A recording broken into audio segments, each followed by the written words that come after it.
I want to welcome you back to another video. And if it's your first time here, my name is Young Fizz. I go by Mr. Dope Status on Instagram. You can follow me there. I make helpful machine tutorials as well as other audio related content like we're about to visit today. We're going to be talking about a new reverb from iZotope's powered by Native Instruments. This one's called Equinox. And Equinox is basically a premium reverb.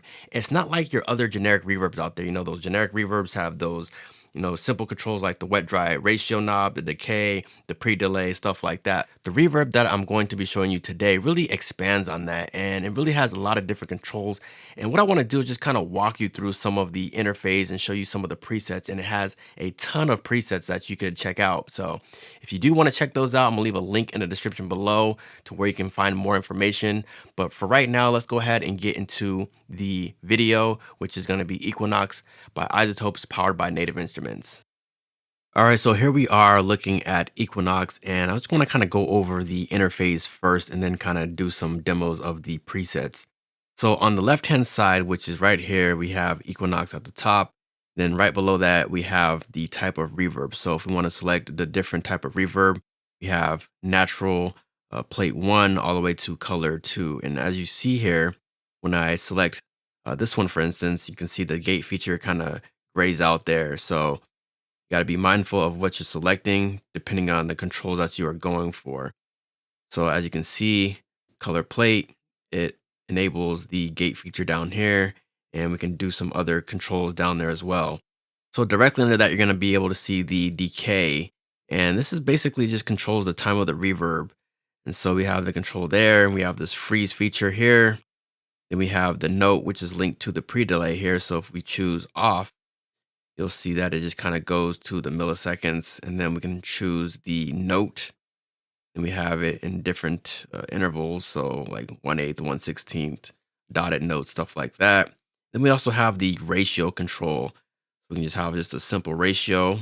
And then directly next to that, we can control the size of the reverb. So you can do that in meters there. And then directly below that, we have the tone control. And this basically controls whether we want it to be dark, which I move it to the left here. And then if we want it to be sounding brighter, we can move it over to the right. It's going to be 100% or anything in between. Then directly below that, we have the early gain, and then we have the reverb. So the early gain, we can just minus this if we want to. Same thing for the reverb gain.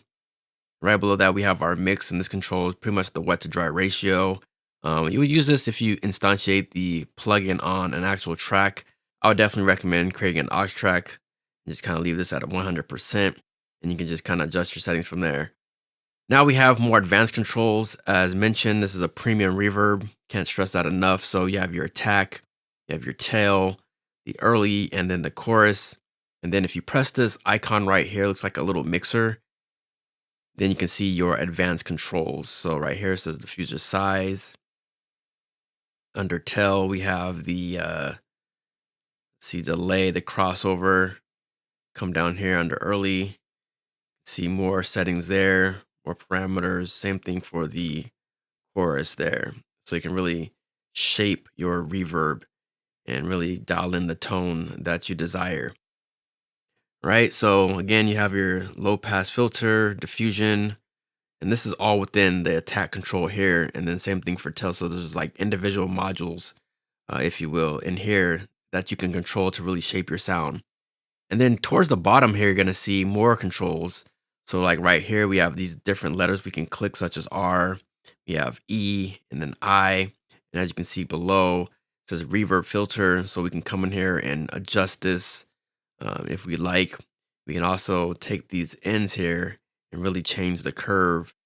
We can also change the curve down here as well. So if we want something like this here, and then you have the 6, I believe this is 6 dB per octave. If I'm not mistaken, that's what that means here. We can come in here and really change the curve, change the slope. And then same thing for here. We can just really come in here and notch it out, notch it up.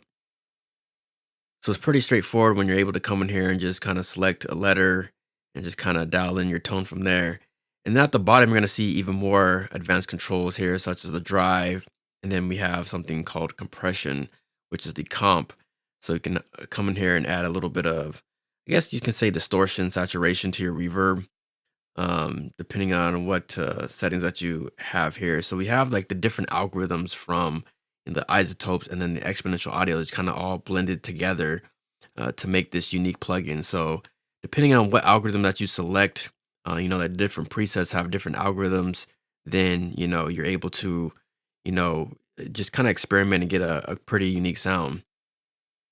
And then down here we also have our gate as well. So depending on which uh, reverb that you select here, again, these features may not be available to you. So coming up here, we have our different presets, and I believe you have over, I want to say like 1,000, just maybe even more than that, but there's a lot of different presets that you can choose from in here. And we're going to go through this next as soon as I get done with the interface.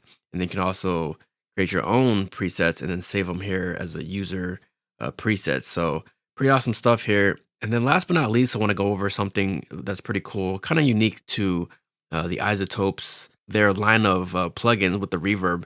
It was kind of introduced in this plugin called Aurora, and I'm not sure if you're familiar with it, but basically they introduced this unmasking feature, and that basically allows you to kind of uh, clean up your tracks a little bit as far as like letting them be heard more in the mix, right? Basically, kind of takes out those unwanted frequencies. It kind of analyzes the track that you're on and then takes out that unwanted frequency. So you can really come in here and dial in how much of the amount that you want, or if you just want to listen to what it's doing, you just click this button, kind of looks like a ear. And then we also can change things like the sensitivity, attack, release, knobs like that. And then we also have the balance controls here. And I believe, if I'm not mistaken, this supports like the surround sound. So you can come in here and really affect the channel that it's coming out of. Really awesome stuff here for this plugin called Equinox. So let me go ahead and go over some of the presets. I'm going to pull up maybe like a guitar riff and just kind of see how it sounds, running through some of the presets here. So let's go ahead and dive into that right now.